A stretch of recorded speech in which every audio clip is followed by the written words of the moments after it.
Hello friends, welcome to my channel. আজ আমি আপনাদের সঙ্গে শেয়ার করব পটেটো বাইটস। এটা কিন্তু টমেটো কেচাপ বা চিলি সসের সঙ্গে খেতে ভীষণই ভালো লাগে। চলুন তাহলে ভিডিওটা শুরু করা যাক। আমি এখানে সেদ্ধ আলু নিয়ে নিয়েছি, আলুটাকে গ্রেট করে নিয়েছি। আলুটা ঠান্ডা হয়ে যাওয়ার পরেই কিন্তু গ্রেট করে নিতে হবে। গরম অবস্থায় কখনোই পাকোড়া ভাজবেন না, তাহলে কিন্তু খুব বেশি তেল অ্যাবজর্ব করে। তাই ঠান্ডা হয়ে যাওয়ার পরে এর মধ্যে আমি সমস্ত উপকরণ দিয়ে দিচ্ছি। দিয়ে দিলাম গোলমরিচ গুঁড়ো, সামান্য জিরে গুঁড়ো,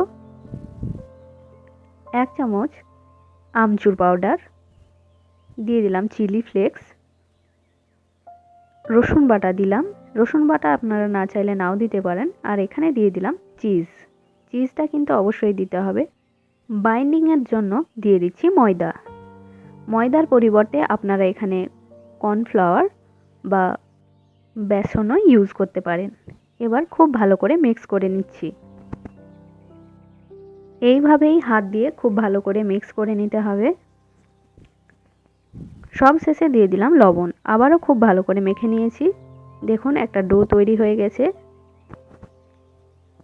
এবার একটা চপিং বোর্ডে আমি খুব সামান্য একটু ময়দা ছড়িয়ে নিলাম।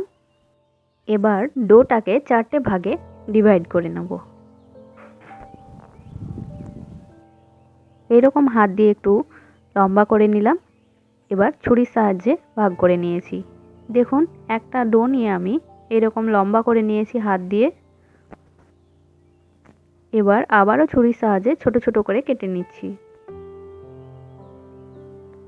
এইভাবেই ছোট ছোট সাইজ করে কেটে নিতে হবে। পটেটো বাইটসের আমি শেপ দিয়ে নিচ্ছি এরকম করে, যেভাবে আপনারা দেখতে পাচ্ছেন।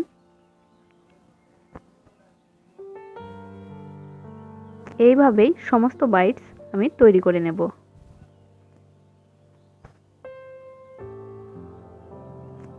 সমস্ত পটেটো বাইটস তৈরি হয়ে গেছে।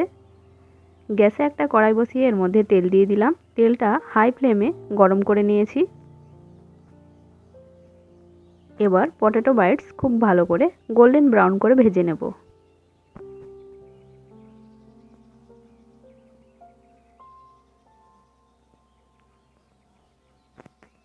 মিডিয়াম ফ্লেমে খুব ভালো করে ভেজে নিতে হবে। তেলটা কিন্তু প্রথমে হাই ফ্লেমে গরম করে নিতে হবে, তারপর মিডিয়াম করে দিতে হবে। দেখুন পটেটো বাইটসগুলো খুব ভালো করে ভেজে নেওয়া হয়ে গেছে। এবার এগুলো তুলে নিচ্ছি। এই সেমভাবেই আমি বাকি পটেটো বাইটসও ভেজে নেব। সমস্ত পটেটো বাইটস আমাদের ভেজে নেওয়া হয়ে গেছে। দেখুন